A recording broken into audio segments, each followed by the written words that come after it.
find a baby who's been abandoned in a pile of trash, and then shenanigans ensue.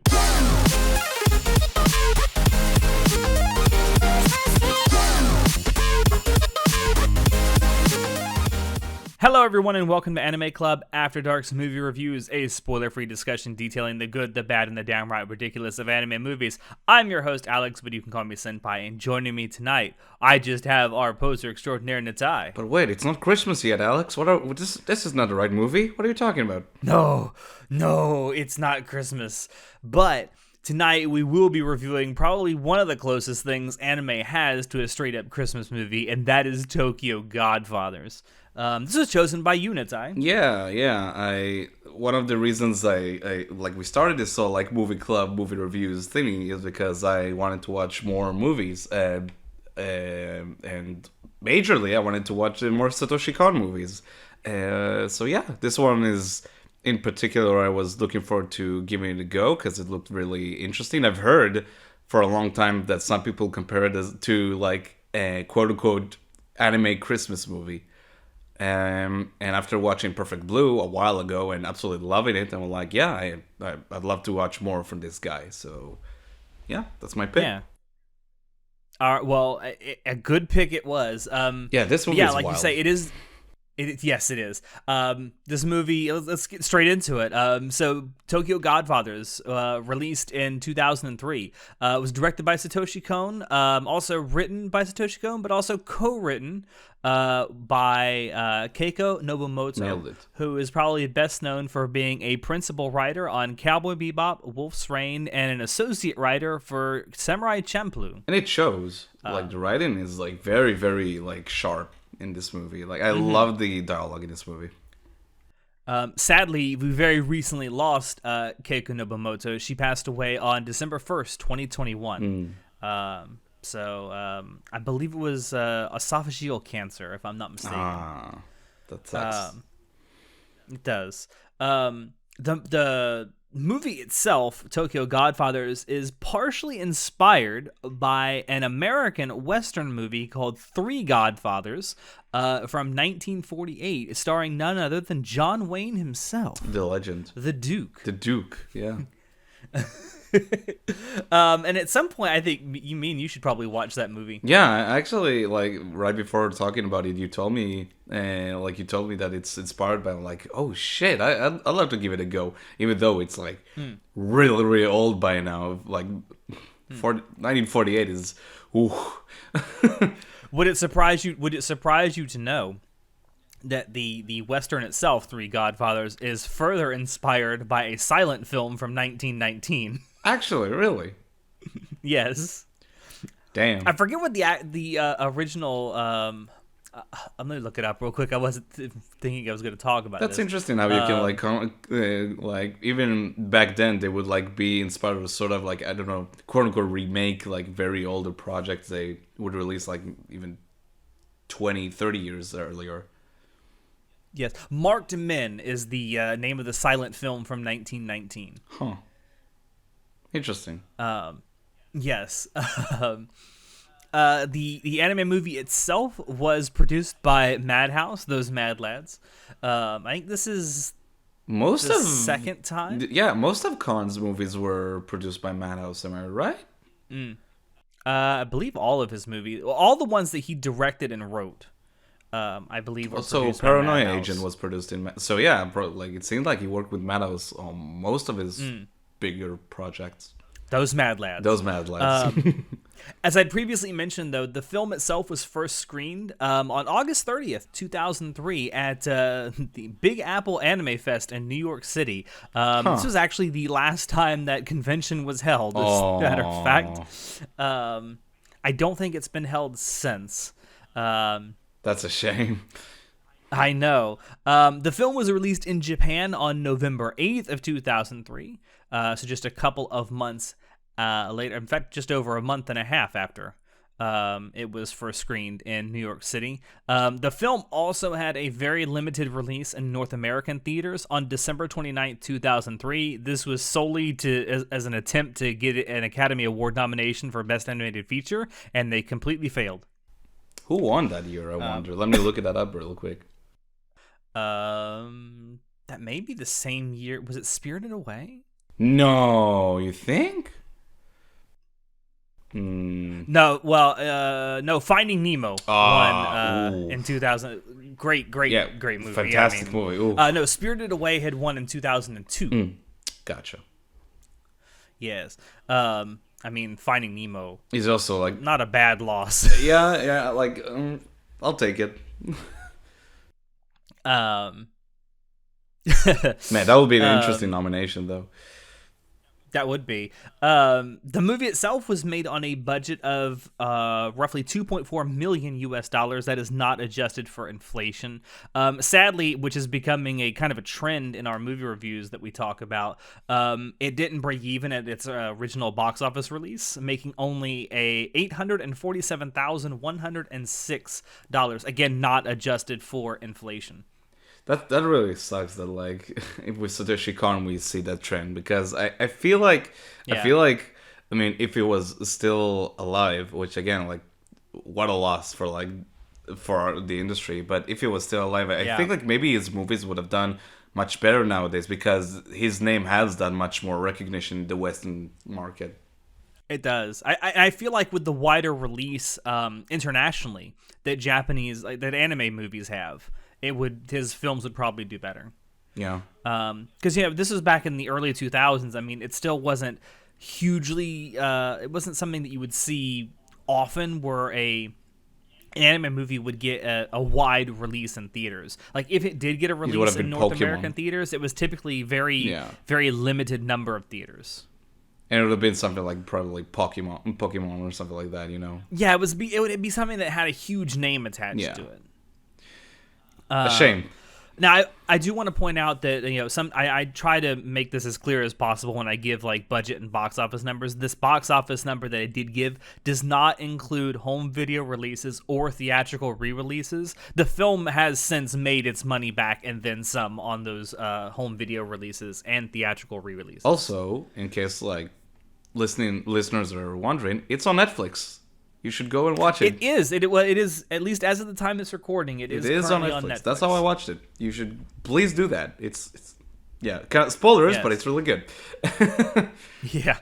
And the film has a total runtime of just 92 minutes. So it's a quick watch. Yeah, and it flies by. And it does. It really, really does. So let's actually get into this. The art and animation. So a lot like other Satoshi Kon movies, I would say, probably with the exception of Paprika, they go with more, for lack of a better term, realistic character designs.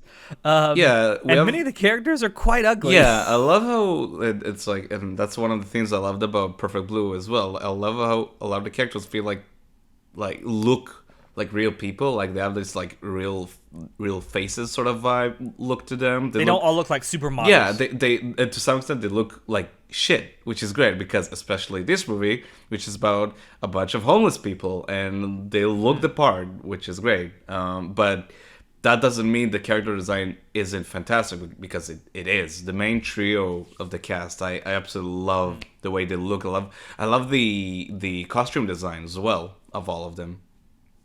Yeah, I mean, you said it, like the three main characters are homeless, and they definitely look the part. Like, not only with the way they dress and stuff, because they have like tattered clothing and stuff, but like the way they look in the face, it looks like they don't bathe very often. Oh yeah, but I love how one of the characters, Miyuki, she doesn't look like a quote unquote like moe main character type. She's kind of a bit more rounded. She has a bit more like weight to her, for lack of a better word. She's a chunky girl. Yeah, she's a chunk, but it doesn't look exaggerated. Doesn't look.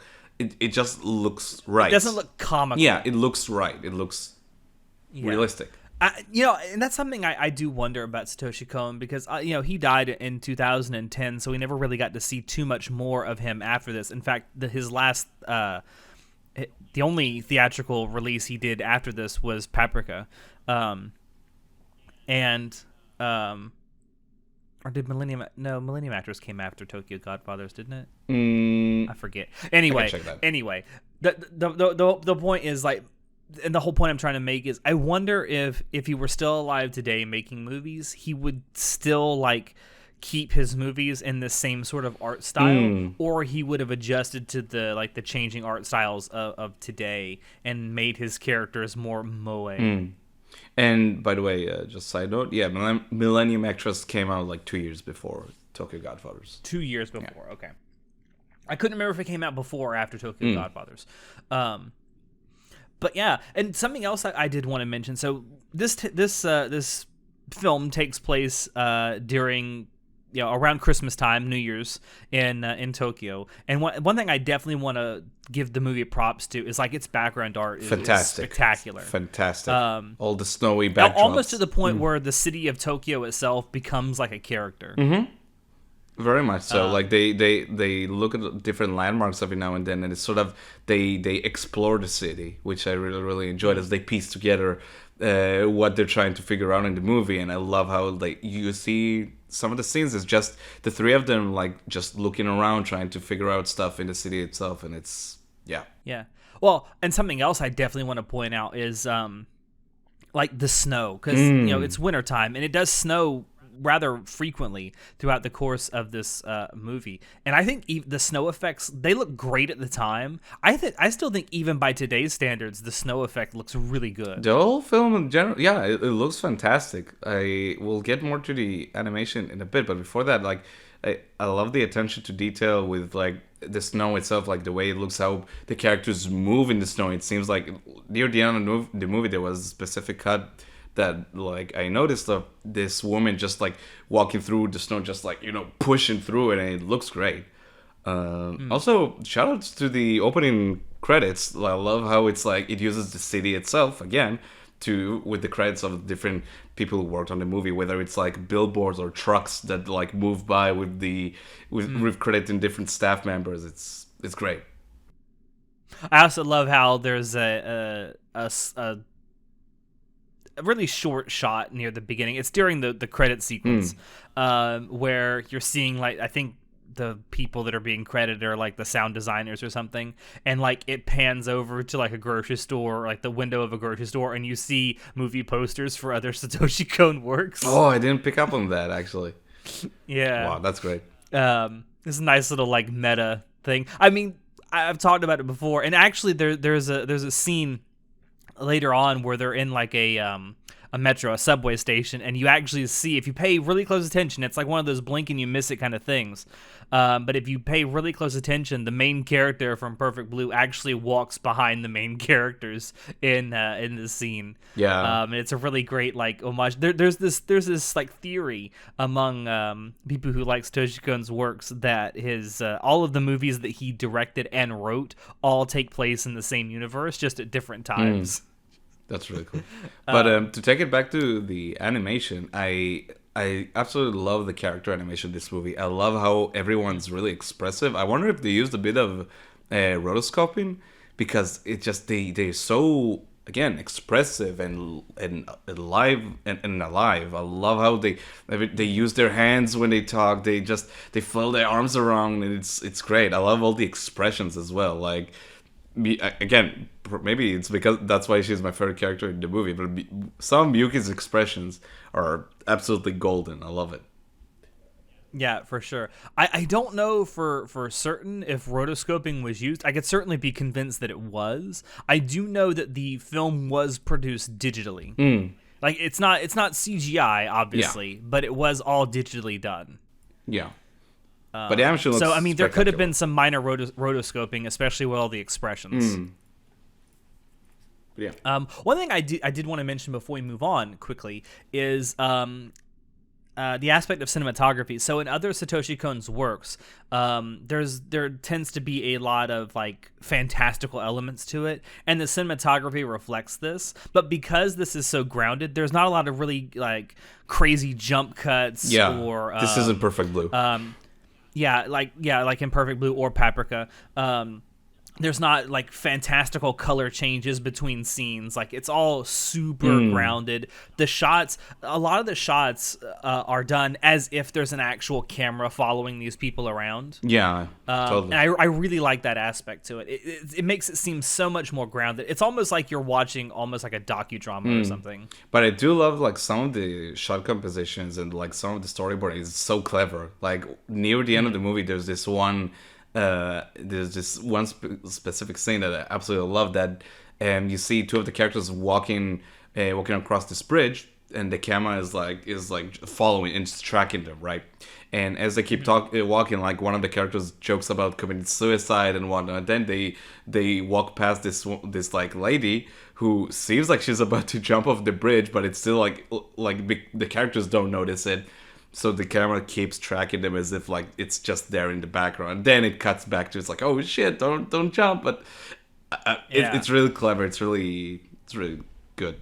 Just really good. Yeah, there is some really clever shot composition in this, and like it kind of goes with, and we'll talk about this in just a bit, but it kind of goes along with that balance of drama and comedy, I think. Yeah.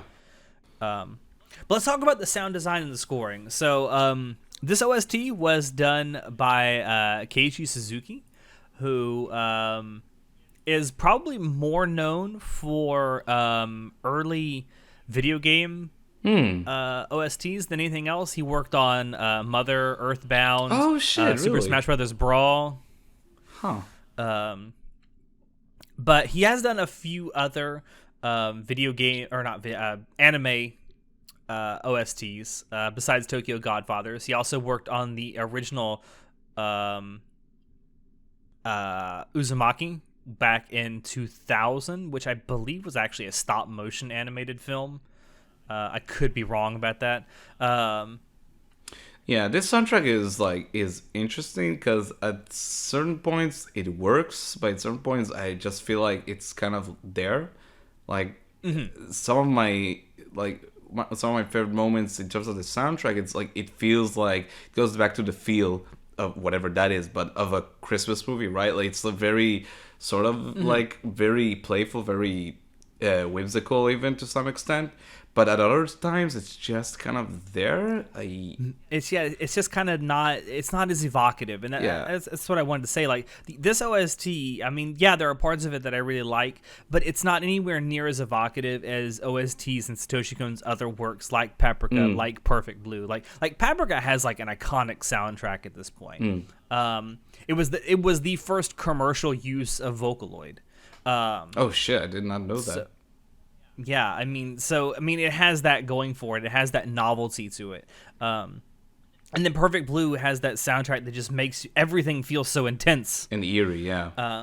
And eerie with Perfect Blue. And like this, yeah, I mean, the covers that they have of like classical music that you tend to hear around Christmas time, Those yeah, are it's fantastic, great. yeah. It's great, but it just doesn't. Yeah. Aside from putting me in a Christmas mood, it doesn't make me feel anything. Yeah, and like it's not even a matter of like it's not a matter of it being understated, because sometimes I feel it's like it's too much there. I think it's like a bit like it's just too much. It's kind of overbearing even sometimes, but it's kind of hit or miss for me in terms of like scene to scene. One thing I definitely did want to mention is that there are two different English dubs for this, for people who actually care. So the original dub, which was done, I believe, in 2004, if I'm not mistaken, was done by Animax. And it was recently, and by recently I mean 2019, redubbed by G-Kids. And I have to say, one of the things I did when I went back and rewatched this, because it's been about 10 years since the last time I watched Tokyo Godfathers, is I made sure that I could check out the new redub. And I have to say, just from what I remember of the original dub, this redub is miles ahead in terms of quality. Oh, really? So if you are someone who likes to watch anime in dub, I can tell you that the G-Kids redub from 2019 it's quality. Nice. At least, I will say, at least compared to the original dub. I mean, not necessarily compared to the Japanese dub, which is what I watched this actual movie in. Maybe something I'll But revisit. I did want to take a minute and just compare and contrast because I knew I had access to the new dub. No, that's really cool. It's always interesting whenever there's more like versions of the dub. I feel like it's interesting to like compare and contrast them. Yeah, for sure.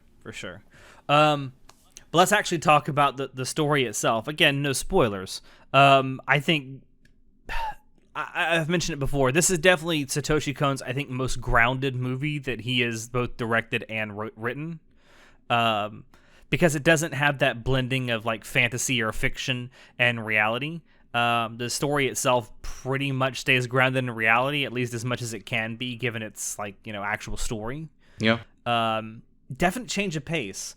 Because when you think of Satoshi Kon, you think of like this blending, like with Perfect Blue, never really knowing what's real and what's actually like in someone's head. Yeah. Or with Paprika, it's kind of the same thing. Sort of like it'll and also like fucking with the audience, like really trying to disorient them. It's like wait, and you do get that sort of like disorienting sensation with this movie, but to a lesser extent. And yeah, it's definitely much more grounded in reality than any other of his films, I think. Yeah. And we've talked about it. So, I mean, the basic plot of the story revolves around these three homeless people who essentially find a baby who's been abandoned in a pile of trash, and then shenanigans ensue. I mean, that's literally the plot, right? Yeah, and it's great. That's why it's so great, I think. Yeah, I mean, it's such a simple setup, but has a really great payoff. I think. Yeah, for sure. With all the things that happen to them, because like their goal is like, well, we got to find who this kid belongs to, right? And then everyone's like, well, one of the guys is like, well, we'll take it to the police, and they're like, no, we got to find the kid's parents. And then that finding the kid's parents is what leads to a lot of shenanigans and like these themes that are explored throughout, themes of like these miraculous coincidences that seem to constantly happen around this kid. And how like all of the and Satoshi Kon talked about this in an interview one time about Tokyo Godfathers, how as much as the film is about the plight of people being homeless, it's more about people being familyless. Yeah, because all these people are like sort of like estranged from their family to some extent. It's and for very different reasons. Yeah, for very different reasons. But like in that, like, but they find this sort of new family in each other, which is like very, very sweet. Honestly, I love the dynamic between them. The great thing about it is they've obviously been very hush-hush amongst themselves as to why they've been estranged from their families. And with all the coincidences that keep happening around the kid that they're trying to find the parents for, it ends up like coming out slowly why all of these people are estranged from their family. And even if they do know, like even like it seems like some info has been revealed between the three of them. Sometimes it's not even, is it true? Is it not true? Because I mean, people lie, people keep secrets from each other, but then they sort of reveal themselves throughout the movie, and that sort of like connection that is like born out of that is like really special. Like the crux of this movie for sure is the dynamic between the three of them. Yeah, 100%. And it's brought to life wonderfully, like with the voice actors and the animation. I love that dynamic. We were looking at this beforehand because you were asking like the voice actor for Hana, like he sounds really familiar, and we went and looked him up. He's never done any other anime roles. And we found out it's mostly because he's a theater actor. Like I thought it would be it was the name escapes me, but it was the voice actor of Gintoki and Joseph Joestar. I thought it for some reason, like I thought it was. Oh, Daisuke Ono. No, not. Was it Daisuke Ono? No, it was. I'll look it up in a sec. But for some reason, I thought it was him. But then when I looked up, it's like this actor. By the way, fantastic performance. Doesn't appear in any other anime, which is like, damn. Yeah, it is Daisuke Ono. Oh, it is Daisuke Ono. Okay. No, Tomokazu Sugita. That's the guy I'm thinking about. Oh, Sugita. Yeah, Sugita. Yeah. Praise Sugita. I thought it was Sugita. I could have sworn it was him. But I was wrong. I mean, to be fair, Sugita can voice just about anybody. Pretty much, yeah. But yeah, like, and it's amazing because you get this great voice performance, but by someone who's never been around. But bringing up Hana, like, how fucking progressive for the time this movie was made, right? An actual transgender character. I wanted to hear your take about it because I was pleasantly surprised with how they handled Hana's character. Quite respectfully, I'd say. I mean, given the fact that one of the characters keeps calling him like a homo. Yeah, there's a lot of slurs thrown around in the movie, which is like, ooh, okay. But like Hana's character, yeah, I wonder how that would be taken today if this movie had actually been released, now. I have a feeling that those slurs would actually not be in the subtitles. Currently, they'd be replaced by something more sanitized. I mean, currently in the Netflix subtitles, it's all there. Which was like kind of like, ooh, okay. But I was very surprised by Hana's character and how he's portrayed. But I really dig his, like, I dig that. I like his backstory, and like as the story reveals more and more of it. Generally surprised by how they handle his character, but I really liked it. I really dig it. Yeah, I mean, and again, given the time that this came out, I mean, it's crazy. Yeah. Mad respect for how, respectfully it was handled, because I feel like, given the fact that the film does kind of try to blend comedy with like drama, I feel like they could have gone in a completely comedic direction with this. And yeah, there is some comedy that's done with the character of Hana, with all the crazy facial expressions and how exasperated Hana tends to be. Yeah. But it never feels like it goes overboard. It never feels like it's leaning into like ridiculousness. Yeah, definitely. Like it does. It always feels in character, and it doesn't feel like the movie is making fun of him. He's just like, no, it doesn't. It doesn't feel like the portrayal is ridiculing people who are transgender. Exactly. Yeah. But yeah, it was crazy. It's crazy to think that this kind of portrayal was done when it was done, and there wasn't some kind of huge uproar over it. Even in Japan, which is a country that, I mean, let's be honest, isn't exactly known for being super progressive about certain things, especially back then. But yeah, props to Satoshi Kon. This was very, very, very surprising to see that kind of character being portrayed. But like that goes for but all three of the main characters, I just absolutely love them. They're like, that's the thing I think surprised me the most, how much I was invested in their dynamic and relationship. I will say one criticism I have seen thrown at Tokyo Godfathers, and I'd like to get your opinion on it too, is that the movie or the plot itself seems to be wholly based around coincidences, and some of these coincidences seem way too convenient. Yes, but I feel like it's obvious the movie is shooting for that. It goes so overboard with the coincidences that it's totally like the goal. Every now and then, like, they would joke about, oh, this baby is a gift from God or something like that, or has the luck of, like, God or whatever. And it's intentional as fuck, I think. It's very, very intentional. Which it's also funny that there's so many references to, like, Christianity and, right? Like, God throughout this. And the amazing thing is that Satoshi Kon was very public about the fact that he feels like he had lost his Catholic faith. Really? In the early 90s, and like you look at some of the stuff that he made, in the late 90s, early 2000s, and there's like so many Christian references in them. But I think like one thing that I do want to mention is maybe it's something that rewatching the movie will sort of remedy, but it's not the coincidences that bother me. I feel like the movie can be a bit too convoluted. Like every now and then they'll like jump to a certain conclusion. I'll be like, wait, I think I missed something. Like every now and then I'd be like, wait, how do I know this character? Like the movie can just like sort of go wild with that and be like, oh, it doesn't matter, just go with it. And it's like, because near the end of the movie, it goes fast. It goes by really, really quick. So yeah, like the pacing, that's something else I wanted to talk about. So like the pacing of the first hour of this movie, I think is pretty it's pretty consistent. Right. Like, but then you get to like the last third of the movie, the last half hour, marathons. and like the pacing just goes right through the roof. But I feel and I think that can be a huge jolt for people, especially since you have these things, these coincidences that keep happening, and like it's been steadily paced throughout the movie. Yeah. But then you have coincidence after coincidence after. And it's sort of hard to keep up with within the span of like 10 minutes. Yeah. But I do want to rewatch it. Maybe I'll watch it with some of my friends later on.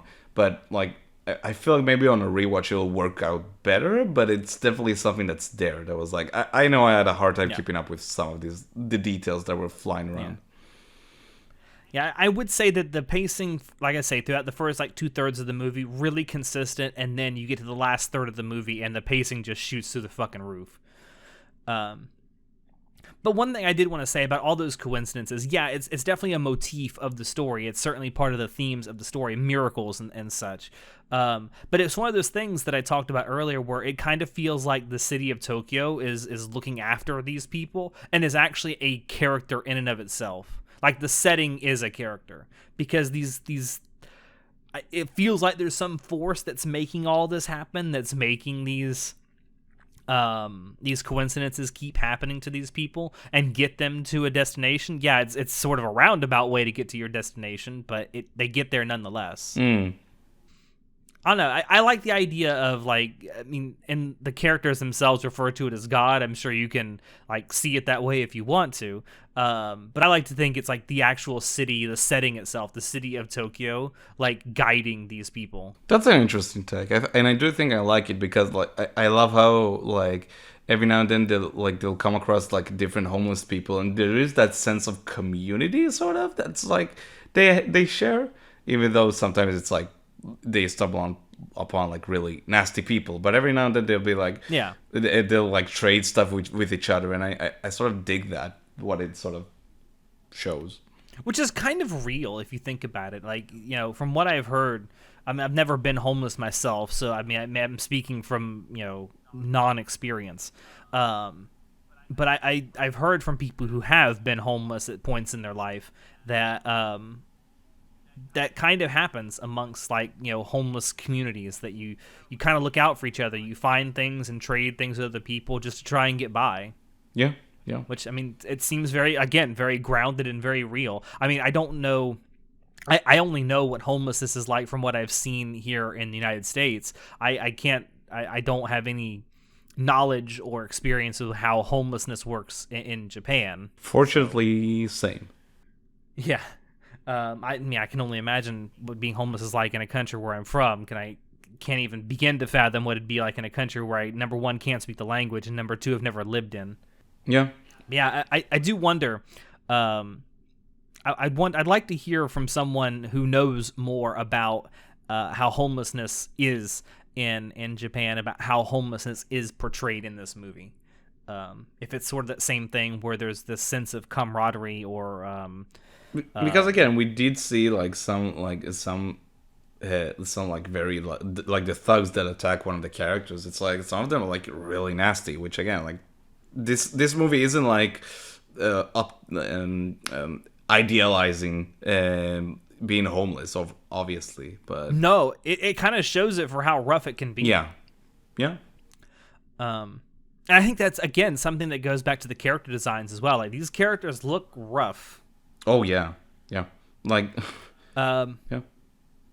But I think to wrap this up, so given all that we've said, what do you give Tokyo Godfathers out of 10? I give it a strong 8 out of 10. It's closer to a 9 than a 7. It's really, really fucking good. Again, Satoshi Kon is the GOAT. You should watch his movies. And I give it a 9 out of 10. Like, I think it's just a little bit off from being perfect, but it's still a great Satoshi Kon movie. Probably the closest thing that anime has to a straight up Christmas movie. And it's a damn good one at that. Yeah. Definitely something that You could start a tradition with watching every Christmas, right up there with Die Hard and Jingle All the Way. Anyone out there who says that Die Hard isn't a Christmas movie can fuck off. I have a confession to make, Alex. If you've never seen Die Hard? I still haven't seen Die Hard. Oh my god, this Christmas we're watching it, Itai. Let's do it. We're watching Die Hard this Christmas. Let's do it. Let's fucking go. But yeah, it's a fantastic Satoshi Kon movie, and I think with that, I think we only have Millennium Actress to go, and we will have reviewed all of Satoshi Kon's movies. If only there were more. I know. If only. That's one of the great what ifs of anime, I think. But yeah, that's our review of Satoshi Kon's 2003 film Tokyo Godfathers. Definitely recommend checking it out if you haven't. There's a lot there for a lot of people. And it is, again, another one of Satoshi Kon's great masterpieces. Yeah. So, Natai, it is now my turn to choose what we're going to be doing for our next movie review. Do you know what I've chosen? Give it to me. Pump it into my veins. We will be watching Red Line. Oh, no. Oh, no. Yes. Let's fucking go. Yes, we will be watching 2009 Takeshi Koike directed Red Line. I'm really excited. Really excited. A film that was stuck in development hell for like 8 years. And cost a gajillion amount of dollars. Yeah, it cost another Madhouse movie. It cost like nearly $10 million to make, which is a lot in anime terms. Oh my god. Great, another flop. Yeah, that's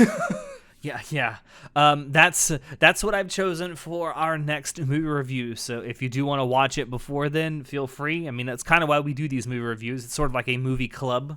Yeah, that was the more pitch. Or less. But yeah, that's what we'll be doing then. It'd probably be about another month or so from now when we do that, to give you guys some time and us time to watch it and or rewatch it. I'm looking forward to this. I don't think I've seen Red Line since like 2010, 2011. It'll be my first time watching it. I'm really excited. So definitely look forward for that. And thank all of you out there for dropping in to listen to us. Check the description below where you can find Anime Club After Dark on Twitch, on social media, on Discord. You can check out our merch store as well. We have a bunch of stuff there that you can buy. Lots of stickers. All of our emotes on our Discord server are available as stickers on our merch store. With that, I have been your host, Alex, and I will see you next time. Say goodnight, Natai. Blue, blue, blue Christmas. Da da da da da da.